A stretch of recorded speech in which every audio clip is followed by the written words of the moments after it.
Howdy YouTube, a seriously cool figure review for you today, and that's because we're taking a look at the DC Collectibles Batman Arkham Knight Man-Bat. Now it is extremely rare that I'm scared, especially during Batman. Man-Bat scared the crap out of me the first time you encounter it in the game, and it's been out long enough now, so there will be some minor spoilers, but do yourself a favour and pick up the game and play it. The first time it appears on the ledge of the building, I was playing it probably 1, 2 o'clock in the morning. I was very tired and absolutely shit myself when it appeared. I was like, what the hell is that? And honestly, I think the Man-Bat side mission is one of the best side missions in the entire game. I love going to the destroyed lair and hunting it throughout Gotham. Those that have seen my other videos know I'm a huge fan of Batman the Animated Series, and Man-Bat is a great character in that show. So to finally get my hands on an Arkham Knight style figure of Man-Bat makes me very, very excited. It comes in the standard DC collectible style packaging. The new sleeker look. Nice shot of Man-Bat on the back there. Dr. Kurt Langstrom, of course, fans will know. On the back, really cool 3D model, I guess, of the character. Other figures in the set, we've got Azrael, which I'm not going to get just because it looks too similar for my liking to the Arkham City Azrael, so I'm going to give that a miss. Professor Pig I do have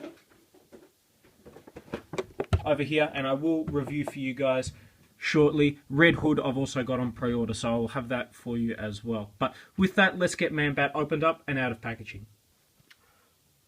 Okay, and here we have Man-Bat opened up and out of packaging, and honestly, one of the coolest Batman figures I think we've ever gotten.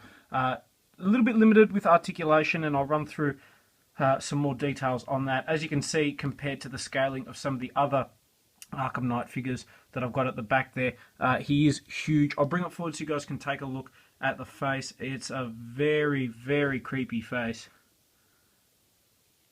Very sinister. You can also see here he's got the tubing that I guess he uses to inject himself with the serum. But yeah, just lots of nice detail. And I say nice in that it looks super creepy, which is I guess what you want. Look at the teeth and the gums, just the detail and paint on that. I think DC Collectibles did a great job. Then moving through, he's got just like lots of detail. That's a soft rubber.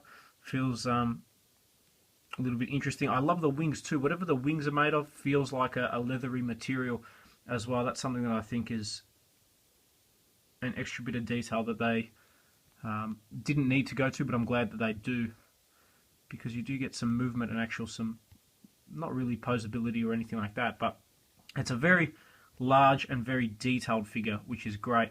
All the surgical things, I don't know what the correct term for those are. If you do know, please let me know.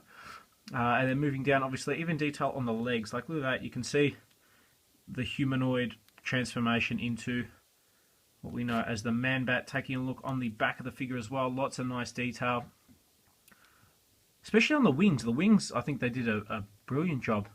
And then on the back as well, got this little section here. So, I mean, overall, it's a very nice looking figure, at least aesthetically. In terms of articulation, though, it is a little bit of a letdown. So, Man-Bat has a ball-jointed head, ball-jointed arms, no bend in the elbow or hands or anything like that. So no arm articulation, which on one hand I understand because of the wings. On the other hand, I really wish they had have included some. He's got the ab crunch, no swivel in the waist. That's another thing that I really wish they had have included. He's got ball-jointed legs, swivel in the thigh, bend at the knee, and then a swivel in the ankle. So probably the most limited in terms of articulation of all the Arkham figures we've gotten so far. I guess part of that is because of the size, but you compare this to other figures that I've reviewed, like the Killer Croc and Bane and things like that, and generally we get a little bit more articulation. So that's a bit of a downer, a bit of a shame. I guess he's going to be more of a display piece, if anything, at least for me, but still a very cool figure. All up, Man-Bat set me out $38, which is actually fairly cheap compared to what he's going for on eBay and what some other stores are charging for him, and it's on that basis that I actually picked him up. Any more, I probably would have given him a miss. If you're a big fan of the Batman games, 100% get this figure. If you're a fan of Man-Bat, then it's a no-brainer. But if you're just a casual fan or you weren't a big fan of the video game, you can probably give this guy a miss unless you're looking for a Man-Bat. I'd love to compare this one to the animated series Man-Bat. I think visually and the design of that looks a lot nicer. I think it's got slightly more articulation too. But honestly, it comes down to personal preference. So I hope you guys have enjoyed this review on the DC Collectibles Man-Bat.